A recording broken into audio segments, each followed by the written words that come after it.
Olá pessoal, vamos então continuar a dinâmica de elaboração da peça processual. Puxa teu papel e tua caneta e teu caderno, nós já falamos na aula 1 sobre o endereçamento, falamos sobre as formas de qualificação e falamos também sobre o resumo, o qual nós numeramos com o número 1. Perfeito? Agora nós vamos passar para as preliminares, para o mérito e para o requerimento. E aí eu ensino vocês, inclusive, a fechar a peça processual e depois vem umas dicas extras para vocês, tá? Estamos na terceira folha, então não, na quarta, né? Endereçamento, qualificação, resumo. Vamos para a quarta folha, preliminares. Anota lá o número 2 na frente das preliminares. Professor, eu aprendi no direito civil e no processo civil que a gente deve dividir em dos fatos e do direito. Faça isso no processo civil. Não faça isso no processo penal. No processo penal é resumo, preliminar e mérito. Resumo dos fatos, preliminar e mérito é o do direito. Divida assim, segue a dica que você vai se dar bem. Tá bom? Vamos lá então. Preliminares, número 2. Agora escreve embaixo. 2.1. Causas extintivas da punibilidade. 2.1 Causas extintivas da punibilidade. Artigo 107 do Código Penal. Toda vez que você encontrar prescrição, decadência, perempção, morte, renúncia, retratação, perdão, tudo que venha a extinguir a punibilidade do agente, você vai trazer nas preliminares.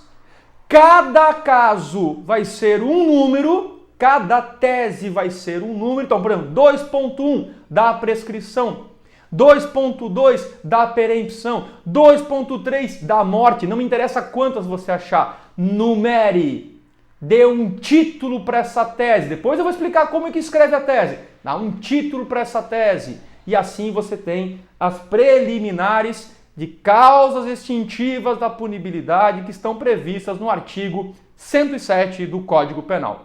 Tá? Outra causa de preliminar, 2.2, coloca lá. Nulidades. Nulidades, artigo 564 do Código de Processo Penal. Galera, presta atenção. O que eu estou passando para vocês aqui é uma estrutura de uma peça processual como se fosse um modelo, como se fosse um checklist. Não quer dizer que toda peça processual que você fizer vão ter todas as teses que eu estou elencando aqui. Não quer dizer sequer que toda peça processual haverão preliminares. Pode ser que dessa peça, de repente, você faça o endereçamento, a qualificação e o resumo e passe direto para o mérito, porque não existiam preliminares. Mas eu estou lhe dando aqui a visão, o famoso terceiro olho. Tu está de olho em tudo, tu vai abranger todo o processo penal.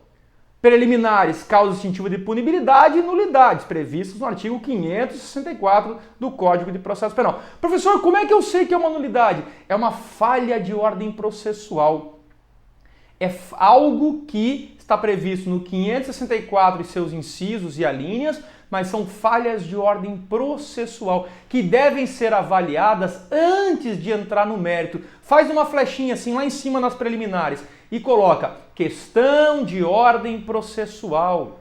Questão de ordem processual. Vira a tua folha, vai na quinta folha que é do mérito, tá? Que na verdade é o número 3, 1 resumo, 2 preliminares, 3 mérito. Puxa uma flechinha já lá em cima do mérito, escreve assim, ó, culpado ou inocente.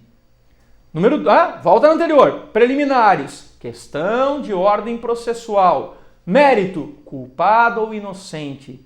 Se você é culpado ou se você é inocente, discuta isso no mérito. Agora, se um juiz interrogou o réu sem advogado, se não foi feito o exame pericial, se está prescrito, se houve um cerceamento de defesa, se o réu morreu, são questões preliminares. Quando eu juiz, acolho uma preliminar, eu nem chego no mérito. Aí eu pergunto para vocês, é melhor uma preliminar ou é melhor ser absolvido? É melhor uma preliminar. Se eu acolher uma preliminar e anular, por exemplo, um procedimento e declarar nulo ou por qualquer razão, declarar prescrito, extinta a punibilidade, extinguir a punibilidade é melhor do que dizer que você foi absolvido, porque você nem respondeu ao processo. Olha que legal! E aí, você tem que ter a visão do processo penal para poder fazer a coisa certa. Preliminares são causas extintivas de punibilidade e nulidades. Nós estamos aí então, falamos do endereçamento, da qualificação do resumo, falamos das preliminares. Lembrando que o resumo é o número 1, preliminares são os número 2, é o número 2, e para cada tese de preliminar, 2.1, 2.2, 2.3, você vai ter que numerar e dar um título para isso. Depois eu vou explicar como que se escreve. Estou dando as teses, tá? Agora eu vou para a quinta folha, número 3, mérito. Essa é gigante. Se você tiver uma caneta de outra cor, não mude a cor ainda, mas já deixa reservada ali que eu vou explicar para você, tá? Lá em cima tá o número 3, mérito, onde você puxou a flechinha, culpado, inocente. Perfeito? Pula umas 4 linhas. Tu vai começar a escrever a partir da quinta linha. Deixa aquelas 4 lá em cima que eu já vou explicar o porquê. Primeira tese que se pede num checklist de mérito. Pode botar lá, 3.1. Absolvição. 386 do Código de Processo Penal. 3.1. Absolvição. 386 do Código de Processo Penal. 3.2. Desclassificação. É onde você vai buscar de um crime mais grave para um crime mais leve. A desclassificação, do roubo para furto, do homicídio doloso para homicídio culposo, do qualificado para o simples. Tá? Não tem artigo específico, vai depender do crime. Desclassificação, 3.2. 3.3. Fixação da pena base no mínimo legal. Fixação da pena base no mínimo legal. Artigo 59 do Código Penal. 3.1. Absolvição, artigo 386 do Código de Processo Penal. 3.2, desclassificação, não tem artigo porque vai depender do crime. 3.3, fixação da pena base no mínimo legal, artigo 59 do Código Penal. 3.4, tá? Afastamento das agravantes, do artigo 61 do Código Penal. Afastamento das agravantes, artigo 61 do Código Penal. 3.5, reconhecimento das atenuantes do artigo 65 do Código Penal. Reconhecimento das atenuantes do artigo 65 do Código Penal. 3.6. Afastamento das causas especiais de aumento de pena. Professor, tem artigo? Também não tem, já vou explicar por quê. Afastamento das causas especiais de aumento de pena. 3.7. Reconhecimento das causas especiais de diminuição de pena. Causas especiais de aumento, 3.6, e causas especiais de diminuição, 3.7, elas estão soltas pelo Código Penal e pela legislação esparsa, tanto na parte geral quanto na parte especial. E elas são sempre reconhecidas quando você bater o olho e encontrar uma fração. Aumenta-se a pena de 1/3 até metade, causa de aumento. Reduz a pena de 1 a 2/3, causa de diminuição. As causas de aumento você pede para afastar, 3.6. As causas de diminuição você pede para reconhecer, para aplicar, 3.7. 3.8. Fixação do regime prisional mais brando, artigo 33 do Código Penal. Fixação do regime prisional mais brando, tá? 3.8. 3.9. Substituição da pena privativa de liberdade pelas restritivas de direitos. Artigo 44 do Código Penal. E 3.10, olha quantas. Sursis, suspensão condicional da pena. Artigo 77 do Código Penal. Absolvição, desclassificação, pena base no mínimo. Afasta agravante e reconhece atenuante. Afasta causa de aumento, reconhece causa de diminuição. Regime prisional, pena restritiva de direito e sursis. As 10 teses do checklist do mérito, que você vai usar em 90% das peças, depois eu vou explicar o porquê. Pera aí, professor, tá, mas agora tu deixou 4 linhas lá em cima. Isso, volta lá. Volta lá no início. Muda a cor da caneta agora de preferência se você puder. E escreve assim, tá? Põe um asterisco na primeira linha. E pelo amor de Deus, não é asterístico, é asterisco. Puxa uma flechinha, um asterisco. Escreve assim, absolvição sumária. Absolvição sumária. 397 do CPP. Abra parênteses e escreva o seguinte. Só se aplica na resposta à acusação. Absolvição sumária, 397 do CPP, parênteses, só se aplica na resposta à acusação. Pula uma linha agora, outro asterisco. Escreve lá. Rejeição da denúncia. 395 do CPP. Rejeição da denúncia. 395 do CPP. Abre parênteses. Só se aplica na defesa prévia de drogas, vírgula, defesa preliminar de funcionário público, vírgula, e defesa preliminar do rito sumaríssimo, fecha parênteses. Só se aplica na defesa prévia de drogas, defesa preliminar de funcionário público e defesa preliminar do rito sumaríssimo. Fechou? Depois disso, vem 3.1, pode ver que eu não botei número, botei asterisco. Depois 3.1 absolvição até o 3.10 sursis. Depois eu volto a falar dela, tá? Número 4. Vira a folha. Vai. Vira a folha, nós estamos chegando na reta final, depois eu vou explicar um detalhe para vocês. Número 4 são os requerimentos. 4 requerimentos. Diante do exposto, requer-se. Anota assim, ó. O número de requerimentos é igual ao número de teses. Fechou? Ou seja, se você alegou uma preliminar e um mérito, você tem 2 teses. Logo, você vai ter 2 requerimentos.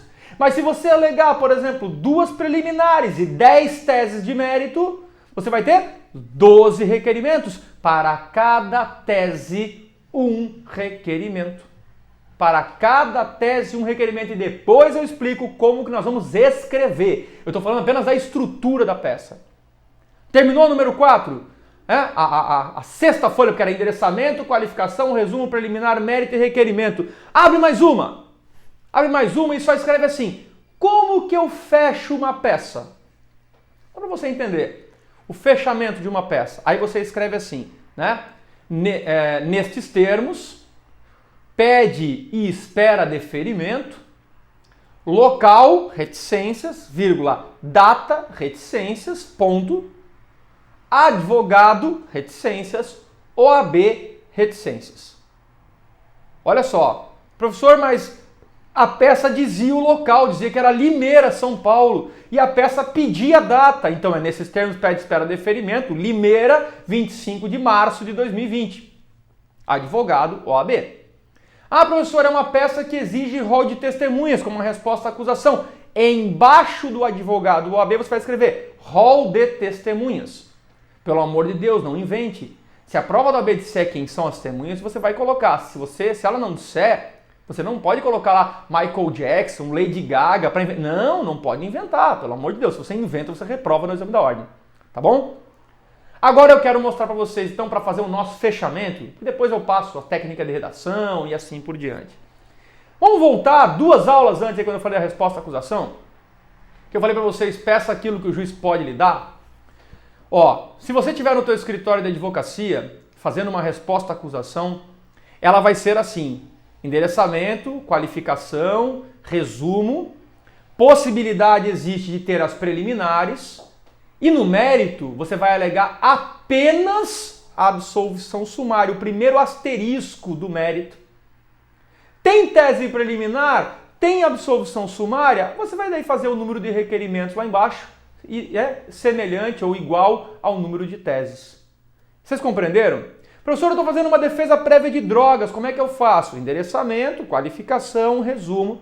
Verifica se tem preliminares e no mérito você só pede a rejeição da denúncia. Eu coloquei ali, rejeição da denúncia, só se aplica na defesa prévia de drogas, defesa preliminar do funcionário público e da 9.099. Ah, legal. O número de teses que você tiver é o número de requerimentos. Professor, eu preciso fazer uma alegação final. Endereçamento, qualificação, resumo, verifica se tem as preliminares. E quando você chegar no mérito agora, você esquece os 2 asteriscos. Basta você ler o que está escrito entre parênteses, não se aplica nas alegações finais. Já começa na 3.1 para baixo. Conseguiram compreender? Pegaram o gancho?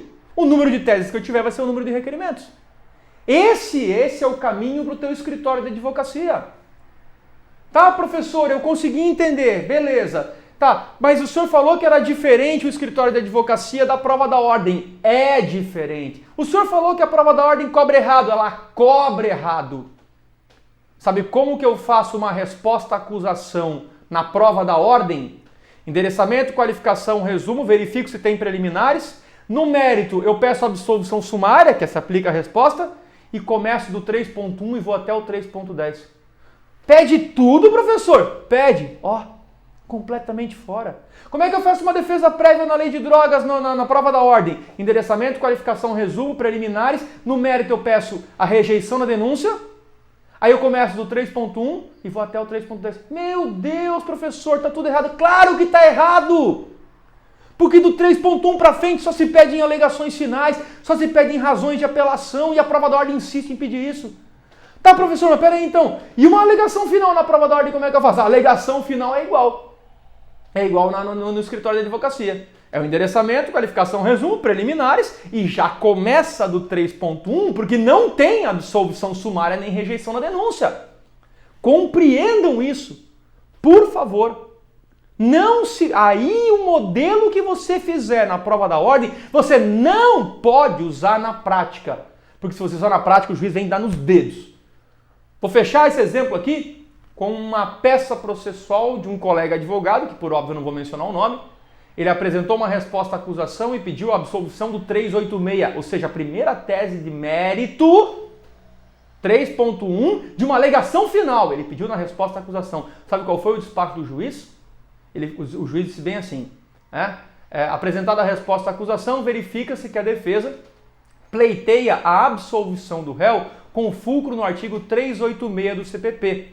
Tese esta que só pode ser aventada após audiência de instrução. Para tanto, sugiro ao nobre advogado o estudo dos livros tal, e o juiz elenca 2 ou 3 obras para o advogado estudar. E sabe o que o juiz diz mais? Sendo assim, passo, vírgula, de ofício, vírgula, a analisar os motivos da absolvição sumária. Caraca, que feio! O juiz disse, você não fez seu trabalho, eu vou fazer de ofício. Pessoal, eu espero que vocês tenham conseguido entender a dinâmica da elaboração da peça. Depois eu vou fazer mais um vídeo explicando para vocês como que se escreve essas teses. Tá? Eu já falei para vocês que ela se aplica a 90% das provas das peças da OAB, né, das peças práticas, falta uma mudança, tem uma mudançazinha que depois a gente vai abordar mais para frente. Mas eu espero que vocês estejam gostando, compreendendo, né, e eu possa estar colaborando aí com o crescimento de cada um de vocês. Muito obrigado pela atenção de todos, bons estudos e até o nosso próximo encontro.